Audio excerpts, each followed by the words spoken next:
80 years ago today, an aircraft carrier blew up and sank off the southwest coast of Scotland, one of the worst wartime disasters in UK waters. But it was hushed up at the time. HMS Dasher went down in 8 minutes in the Firth of Clyde in 1943. 379 crewmen died, but there were only 23 official burials. Eyewitnesses said dozens more were washed ashore, and for years families have suspected they may have been buried in unmarked graves. Hugh Pym has been speaking to the daughter of one of the crew lost with the ship, who has never stopped searching for his body.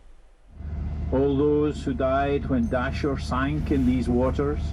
A lament for those lost when HMS Dasher went down 80 years ago today.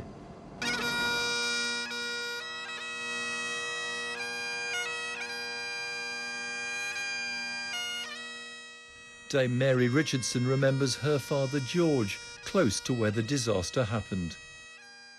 Looking out at Arran, people must have been able to see sailors struggling for their lives in the water. It's almost like a river. You could swim it. You don't often get a tragedy that happens so close to you. It's almost touchable. The aircraft carrier blew up and sank in calm waters. The cause isn't clear, but it didn't involve enemy action. There are continuing questions about what happened to many of those on board. Bill Watson's father was asked to help collect bodies as they were washed up on local beaches. He told his son about what he witnessed. They would get 6 onto these ambulance trailers of these poor souls, and they would be taken to local mortuaries.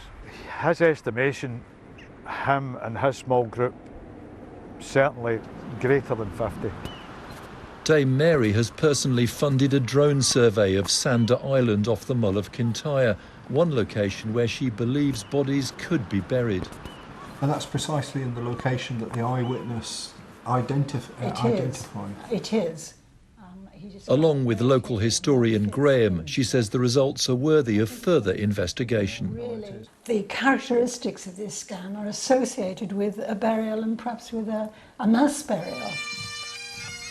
This weekend, relatives of those who died when HMS Dasher sank gathered in Ardrossan. 80 years on, they still feel they want answers. I was 4 when Dad was killed. And it's been a bit of a mystery ever since. It has, yes.